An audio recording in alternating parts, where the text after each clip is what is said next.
Hi guys, welcome to DD diaries. நாம் இன்றைக்கி பார்க்க போகிறது பன்னீர் பட்டர் மசாலா. வீட்டில் இருக்கக்கூடிய திங்ஸ் வச்சு எப்படி பண்ணலான்னு பார்க்க போகிறோம்.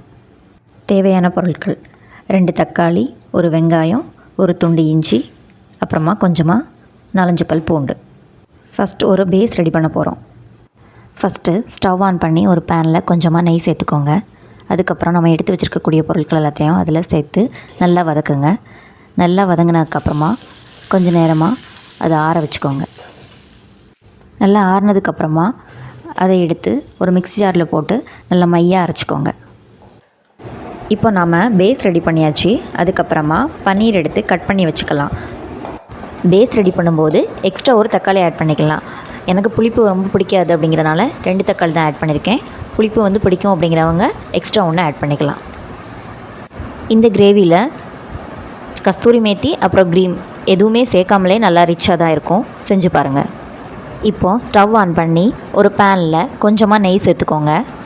அதுக்கப்புறமா அதில் பிரியாணி இலை, பட்டை, கிராம்பு அந்த மாதிரியான திங்ஸ் எல்லாமே சேர்த்துக்கோங்க. அதுக்கப்புறமா அதில் நம்ம அரைச்சி வச்சுருக்கக்கூடிய பேஸை கலந்துக்கோங்க. இப்போ குழம்பு நல்லா கொதி வந்ததும் அதில் கொஞ்சமாக கரம் மசாலா, கொஞ்சமாக மிளகாய்த்தூள் சேர்த்துக்கோங்க.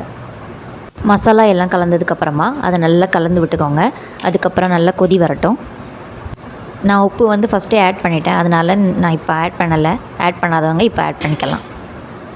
இப்போ குழம்பு நல்லா கொதி வந்துடுச்சு. அதுக்கப்புறமா அதில் கொஞ்சமாக சுகர் ஆட் பண்ணிக்கலாம். இப்போ குழம்பு நல்லா கொதி வந்துடுச்சு. அதுக்கப்புறமா எடுத்து வச்சுருக்கக்கூடிய எல்லா பன்னீரையும் ஆட் பண்ணிக்கலாம். பன்னீர் ஆட் பண்ண அப்புறம் நல்லா கலந்து விட்டுக்கோங்க. ஒரு 5 மினிட்ஸ் நல்லா கொதிச்சதுக்கப்புறம் மூடி வச்சு அதை கொஞ்சம் நேரம் கொதிக்க விடுங்க. மூடி வச்சு ஒரு 5 மினிட்ஸ் கொதிச்சதுக்கப்புறமா ஸ்டவ் ஆஃப் பண்ணிடுங்க. அவ்வளோதான், பன்னீர் பட்டர் மசாலா ரெடி ஆயிடுச்சு.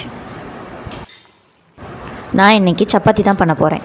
பன்னீர் பட்டர் மசாலாவுக்கு சப்பாத்தி அப்புறம் நான் இந்த ரெண்டுமே நல்லாயிருக்கும். ஒரு பாத்திரத்தில் மாவு எடுத்துகிட்டு கொஞ்சமாக உப்பு, தண்ணி, கொஞ்சமாக ஆயில் சேர்த்துக்கோங்க. சேர்த்து நல்லா பிசைஞ்சுக்கோங்க.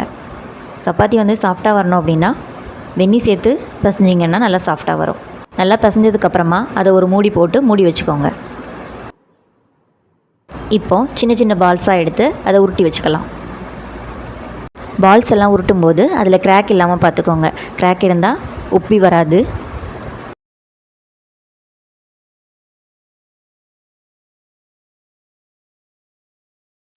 இப்போ பால்ஸ் எல்லாம் எடுத்து சப்பாத்தி கட்டையெல்லாம் தேய்ச்சி வச்சுக்கலாம். இப்போது சப்பாத்தி எல்லாம் தேய்ச்சி வச்சாச்சு. ஸ்டவ் ஆன் பண்ணி அதில் தோசைக்கல்லை வச்சுக்கோங்க. பேன் ரொம்ப ஹீட் ஆகணும். நல்லா ஹீட் ஆனால் மட்டும்தான் சப்பாத்தி நல்லா வரும். பேன் ஹீட் ஆகிடுச்சு. இப்போது சப்பாத்தி போட்டுக்கலாம். ஒரு 10 செகண்ட்ஸ் அதில் போட்டுட்டு அதுக்கப்புறம் அதில் கொஞ்சமாக நெய் விட்டு நான் இன்னொரு பக்கமாக திருப்புறேன்.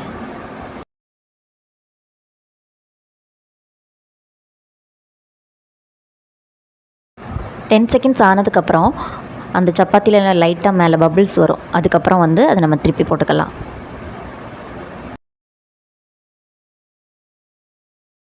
இப்போது சப்பாத்தியை திருப்பி போட்டுக்கலாம்.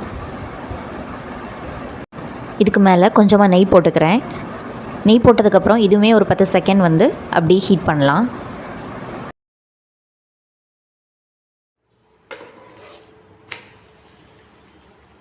மறுபடியும் இன்னொரு டைம் அதை திருப்பி போட்டுக்கோங்க. அவ்வளோதான் ஃப்ரெண்ட்ஸ், ரெடி ஆயிடுச்சு. எல்லோரும் வீட்டில் செஞ்சு பாருங்கள்.